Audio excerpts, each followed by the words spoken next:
Como hacemos siempre en estas presentaciones, la idea es, en primer lugar, dar los resultados que obtuvimos en los diagnósticos de gestación para esta última zafra.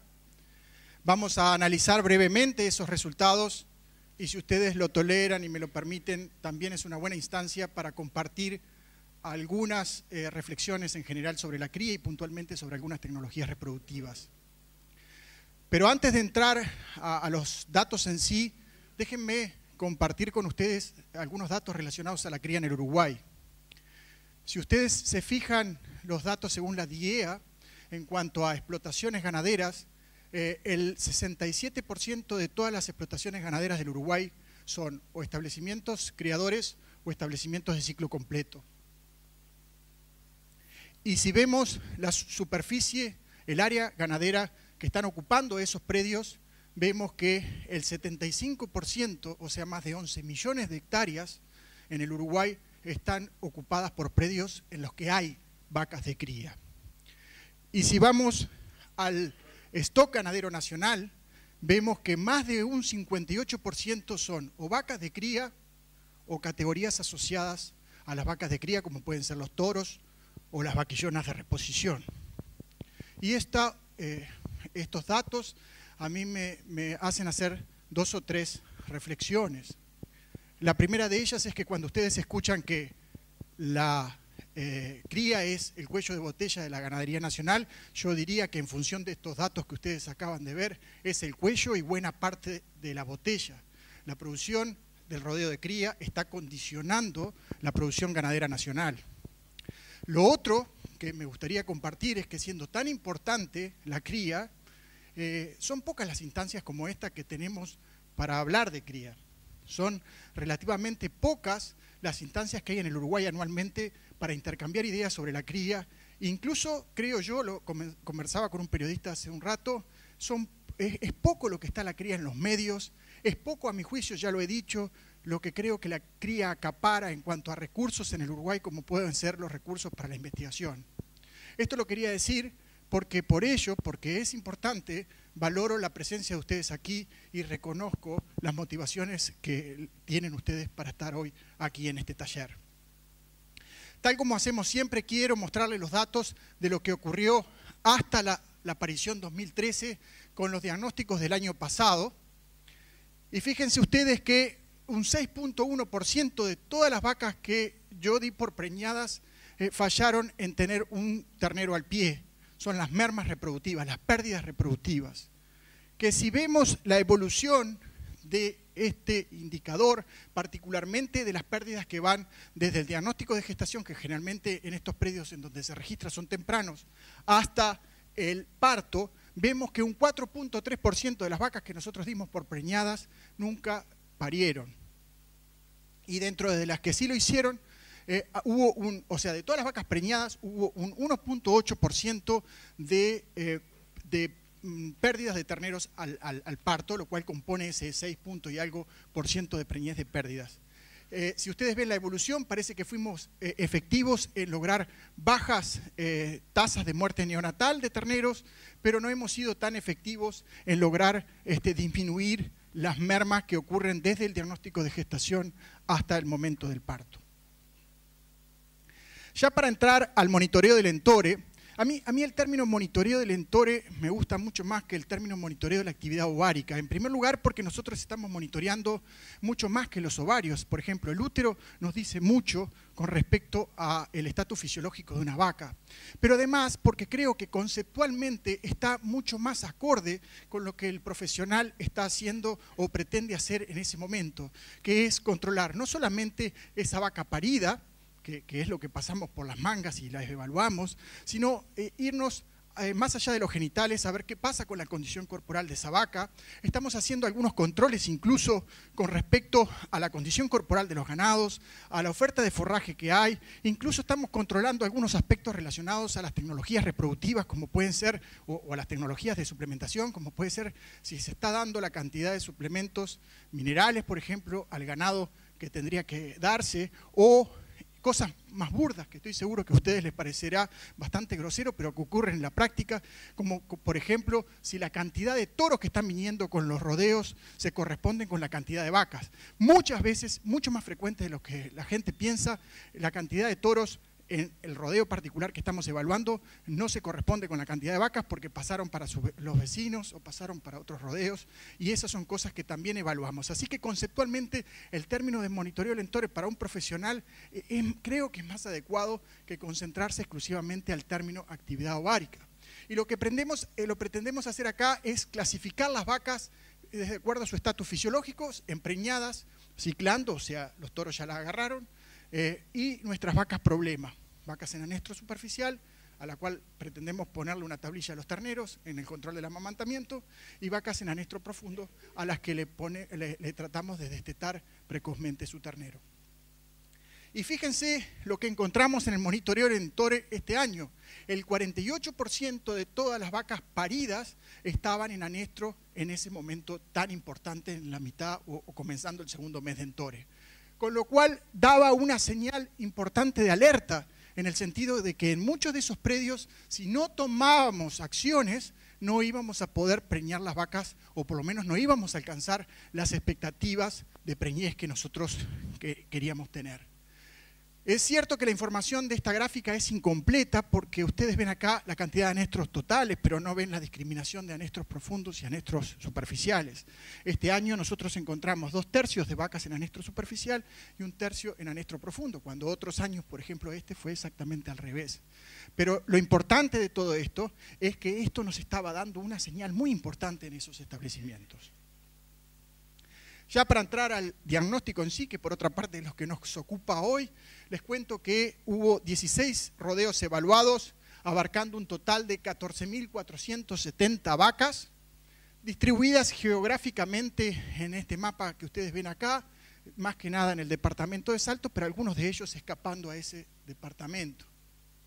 Y estas son las tasas de preñez tal como las encontramos, una variación de un 57% en el predio donde anduvo peor, un porcentaje de preñez de 97% donde anduvimos mejor, y un promedio para la zafra de 85.0%, que si vemos en la evolución de los últimos 16 entores, vemos que el 85% es 1% por debajo del entore anterior, como vamos a ver, pero indudablemente con variaciones, como ustedes saben, a través de los años. Esta es la discriminación de los resultados por categoría. Vemos que las vaquillonas se preñaron en 91% y en 81.9% las vacas paridas. No tuvimos prácticamente ningún predio la categoría de vacas solteras.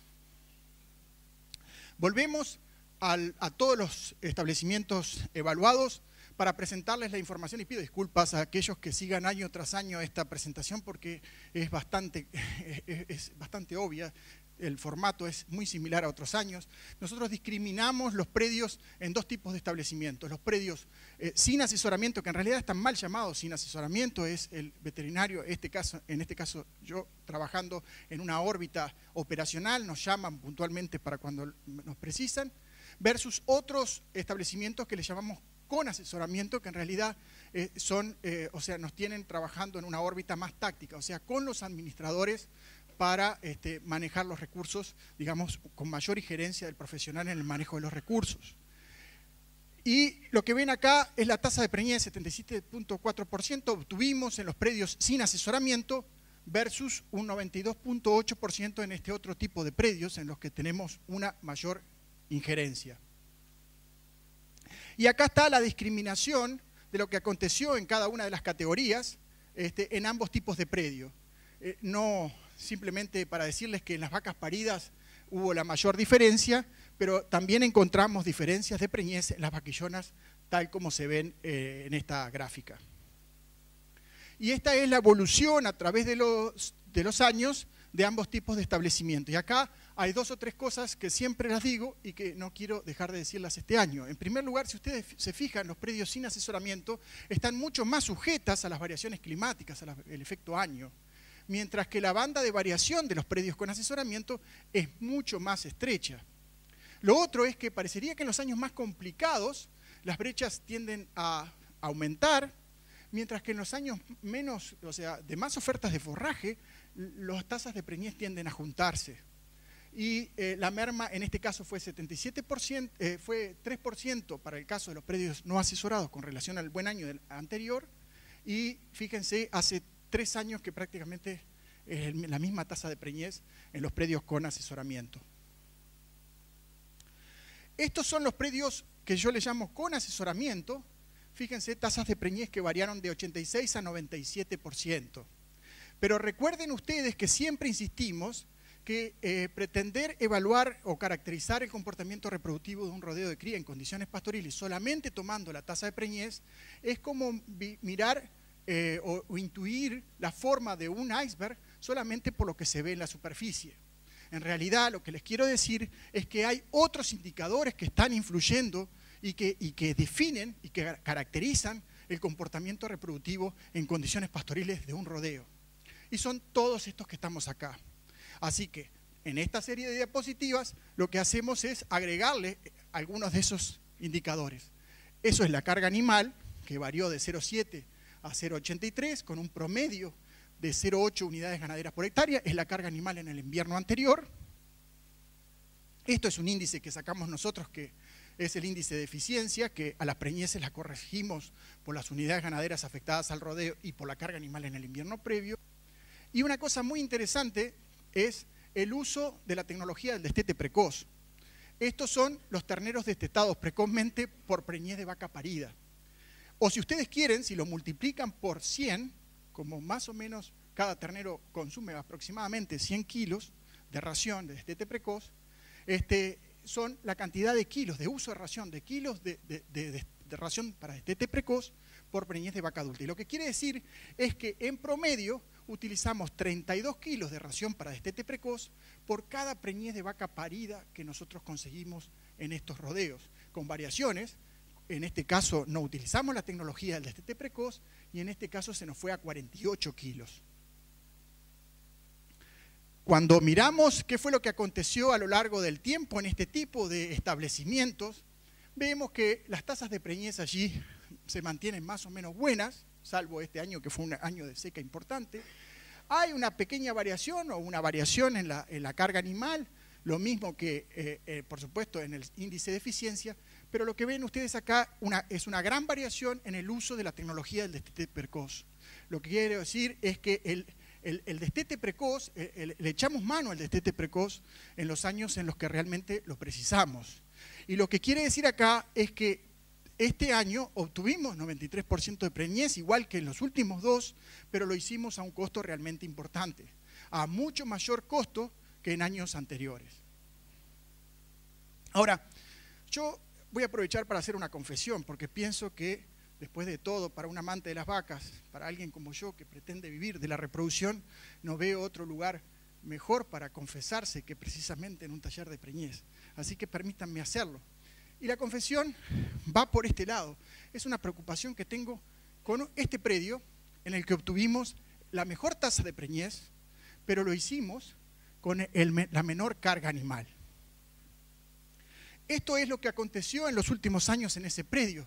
Tasas de preñez buenas, realmente buenas, entre 94 y 97%. Cargas animales que aparentemente no, fueron bajando en los últimos años. Se ha vendido mucha vaca preñada.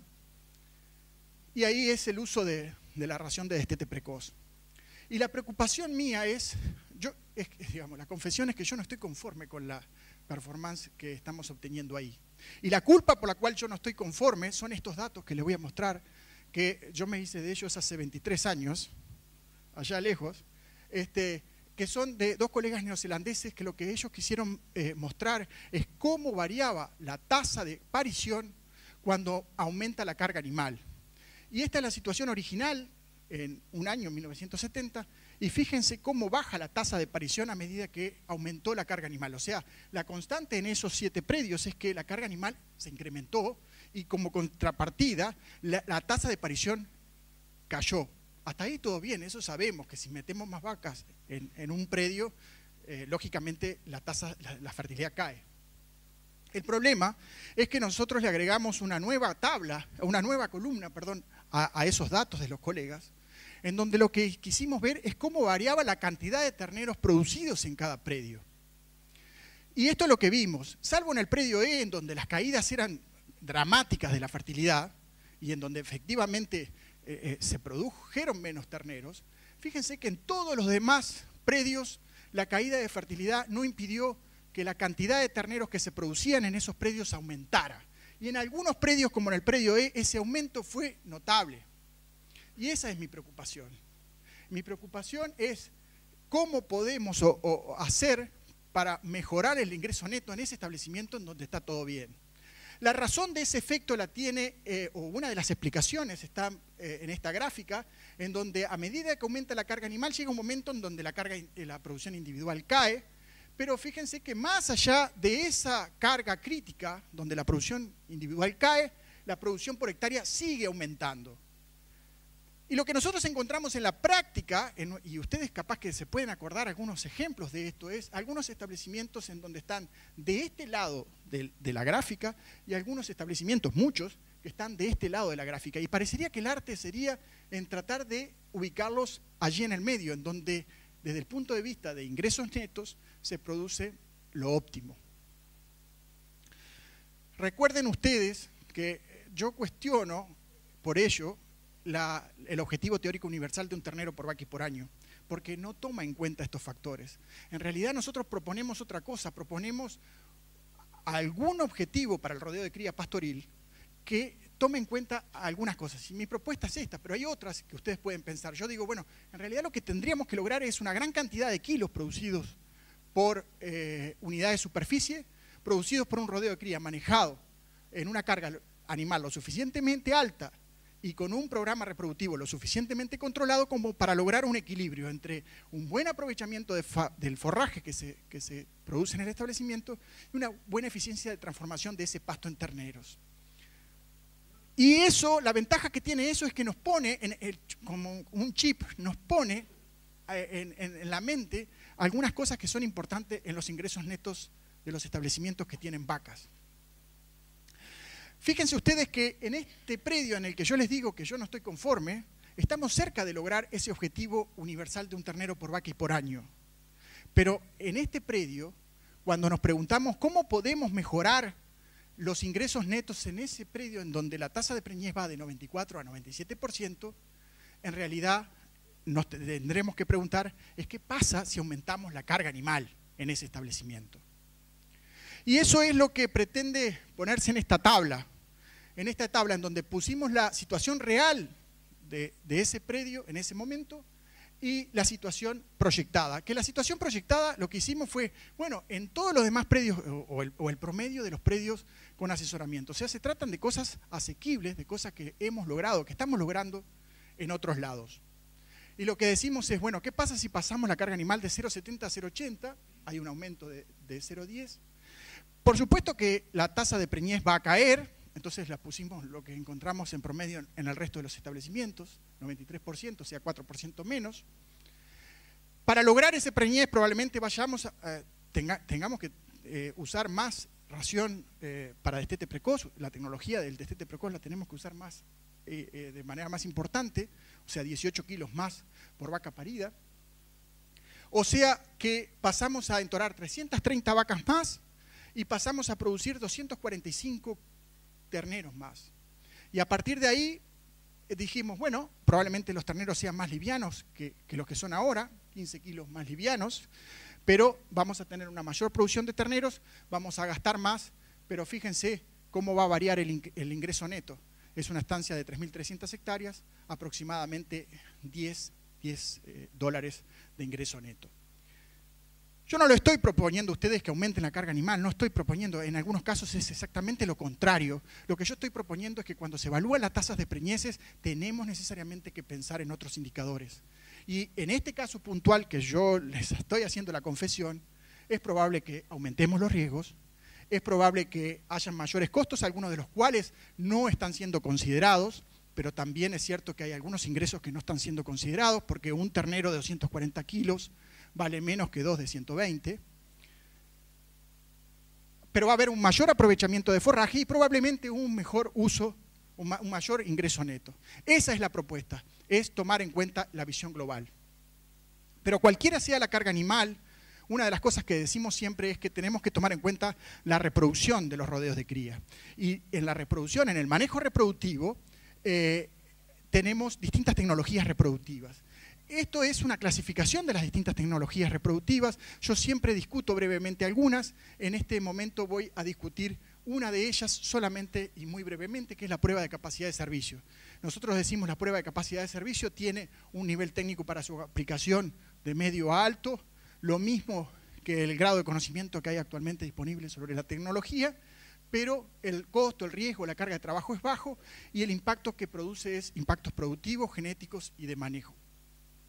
Y estos son algunos de nuestros datos para el año 2010.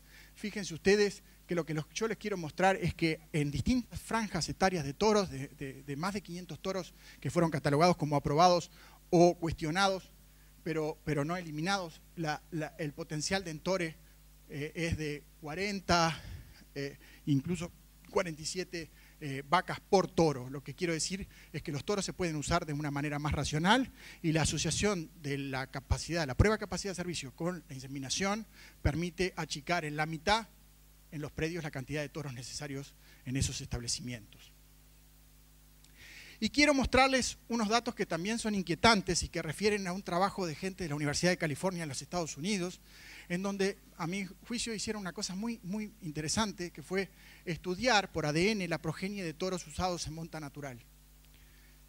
Y fueron todos toros que pasaron lo que los gringos llaman el Breeding Soundness Examination, y se usaron una relación de 1 a 25. Y fíjense qué interesantes los datos de resultados. En primer lugar, en promedio cada toro dejó casi 18 terneros y el rango fue de 0, hubo toros que no dejaron descendencia, a 54. Un 7% de todos los toros no dejaron descendencia, pero lo realmente interesante fue que la productividad de los toros, medida como peso al destete ajustado y número de terneros por temporada, no estuvo correlacionado con el mérito genético para crecimiento o EPD para el destete, o lo que quieran llamarle. Con lo cual, quiere decir que también para los toros, la reproducción tiene mucho más impacto que el mérito genético de EPD, por ejemplo, al destete, lo cual nos hace pensar y nos hace recordar ese aforismo de ese genio algo loco que se llamó Émile Cioran, que decía que el saber aniquila toda huella de certidumbre. Porque si eso es así para el Uruguay, entonces quizás nosotros como técnicos y como productores en entores múltiples tengamos que pedirle más datos a los cabañeros, a los que nos proporcionan toros, sobre la libido, lo que los gringos llaman la sexual drive, sobre la capacidad de servicio de los toros, sobre el potencial de entore de los toros, que va a estar mucho más relacionado a la productividad de esos animales en condiciones pastoriles. Si yo deseara que me recordaran en estos 12 años por una sola característica de mis presentaciones, no es porque me pongo nervioso, sino es por la visión global de la cría. A nivel académico, a nivel técnico, nosotros le damos una gran importancia, le hemos dado históricamente una gran importancia a la nutrición, porque sin duda que es importante, pero recuerden ustedes que la productividad de la cría, como las mesas de la producción, depende de otros aspectos. El manejo reproductivo es uno, y recuerden ustedes que el manejo reproductivo en realidad es mucho más que la aplicación del destete precoz. Hay muchas otras tecnologías. Por supuesto que por deformación profesional creo que la sanidad está siendo realmente pero muy importante en algunos predios, afectando la transformación de pasto en terneros. Y algo que hemos relegado históricamente en el Uruguay es el aspecto genético condicionando la productividad de los rodeos de cría. Y creo que es pertinente porque creo que se están generando cambios dinámicos en nuestras poblaciones en lo que respecta a la genética, que puede tener connotaciones en la fertilidad. Uno de esos cambios es el tamaño, el peso de la vaca adulta. Los kilos de animales están siendo cada vez más pesados. Estamos trabajando con genética cada vez más grande. Ojo que la escala de la gráfica para el Hereford y para el Angus aquí es distinto. Estos son datos de tamaño adulto proporcionados por las sociedades respectivas. La magnitud del impacto es mucho mayor en la Hereford que en la Angus, pero ese tamaño está repercutiendo en los rodeos generales. Esta es una diapositiva que yo les mostraba el año pasado, es simplemente cómo varió a lo largo del tiempo, cómo está variando el peso de los toros en faena y cómo está variando el peso de las vacas en faena, en rodeos, por supuesto que generales. O sea, estamos trabajando con animales cada vez más grandes y eso tiene una serie de connotaciones en la fertilidad, porque al mismo tiempo no le estamos prestando atención a la fertilidad. Y esto es una de las cosas que me preocupa. Estos son los datos de más de 70.000 vaquillonas que hemos tocado previo a los programas de inseminación en nuestra vida profesional. Y fíjense ustedes que lo que quiere decir esto es que prácticamente 1 de cada 3 vaquillonas en todos estos años no está ciclando cuando el productor decide servirlas, lo cual, imaginen ustedes la connotación que tienen eso. Esa vaquillona tiene una gran chance de fallar en ese entore, pero si se preña se va a preñar tardíamente y cuando destete va a destetar un ternerito que va a ser muy pobre con las menores chances de preñarse como vaca de primera cría.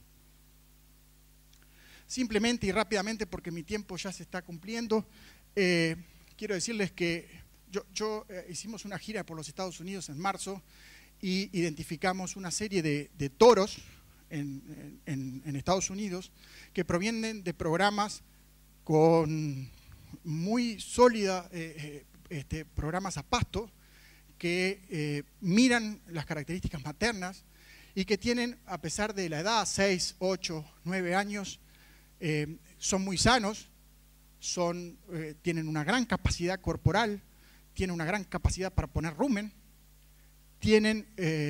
son muy sanos de ojos, de patas, y la sensación que tengo yo es que a mí personalmente como veterinario de campo me gustaría que más de esta genética estuviera disponible en el Uruguay. Y esto no debe interpretarse como una crítica a los cabañeros, a quien yo respeto mucho, primero porque tienen mucho cariño con los animales y segundo porque invierten en los animales, sino que creo que en algunos ambientes en los que nosotros nos toca trabajar como veterinarios de campo, este tipo de genética con frame mucho más moderado, tienen un gran rol para cumplir. Y esto que nosotros planteamos para el Hereford es exactamente lo mismo para el Angus. Necesitamos una genética que esté pensando en la hembra, que esté pensando en la cría, porque eso nos va a beneficiar desde el punto de vista reproductivo. Ya para terminar, les cuento que, como ustedes ven, la tasa de preñez fue un 85% en nuestros establecimientos. Como ocurre, siempre encontramos más de 15% de puntos porcentuales entre los predios asesorados y no asesorados. Creo que la gran enseñanza de este año fue que el que se confía pierde. Eso nos pasó en los lugares donde nos confiamos. Permítanme ustedes el término, tomamos palo. El criador, recuerden ustedes, no vende porcentajes de preñez. En realidad, la tasa de preñez debería ser solo uno de los tantos indicadores que tenemos para evaluar la cría. Y finalmente, la visión global de todos los factores involucrados es la que nos permite identificar las áreas para mejorar y para lograr mejores resultados. La reproducción de las vacas debe involucrar mucho más que asegurar una condición corporal al parto. El manejo reproductivo, el rodeo de crías, en realidad es mucho más que la aplicación del destete precoz. La sanidad de los ganados influye en la eficiencia de conversión de pasto en terneros. Y finalmente, la genética tiene una importancia mucho mayor de la que tradicionalmente se le ha asignado en el comportamiento reproductivo de los rodeos de cría. Han sido ustedes muy amables por vuestra atención. Muchas gracias.